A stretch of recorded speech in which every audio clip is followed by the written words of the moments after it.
This is my interview on George Hankins, first 11 cricketer. Do you know what SWOT stands for? No. It stands for strengths, weaknesses, opportunities and threats. What do you think your strengths are? My strengths are my batting and my fielding. My batting, my offside game because I worked in it all winter, and my fielding because I've got good hand-eye coordination. Okay, so what do you think your weaknesses are? Probably bowling. I can't bowl the ball the right line and length all the time, and my fielding I'm not very good at the high catches, and my batting maybe my onside game I need to work on a little bit more. Okay, so what about your opportunities? I got a trial for Gloucester in When? a few weeks, and I need to perform as well as I can. Okay, and do you have any threats? Probably my lower back injury when I'm bowling. Has the school or your coaches ever pushed you to keep up your studies? And if they have, how have they done this? Yes, they have.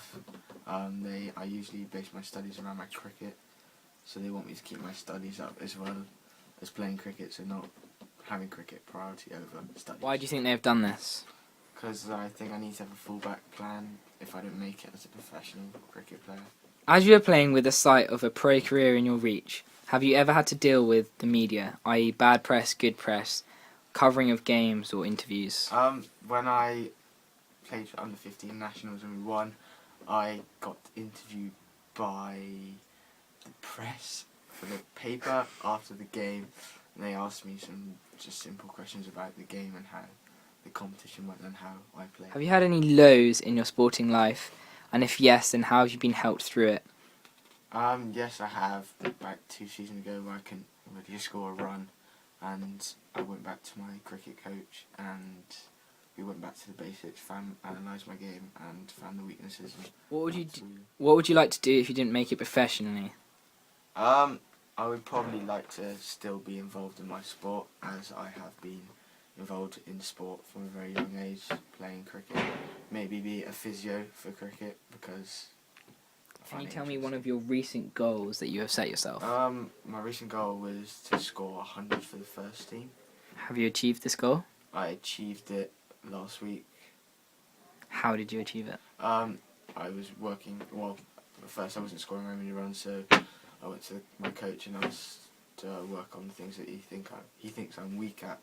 So we went through that, and I was gradually scoring more runs, and eventually. What made you choose cricket? Why did you play it? My family made me choose cricket because they played it from a young age, and I watched them at a young age, and they made me play the sport. And also watching the sport on the TV made me want to play it even more because of the people that are playing it. Been your toughest sporting challenge? Probably my South West England cricket trial. Why is that? Because of the pressure that I had and the good players that I had around me playing. Made it harder for me to get in. But Who are your idols, role models, and why are they these? my role model is probably Ian Bell, because the way he conducts himself on and off the field, and just the way he plays, scores runs. He's a good fielder, and yeah, he conducts himself. What are your short-term goals, so 3 to 4 weeks?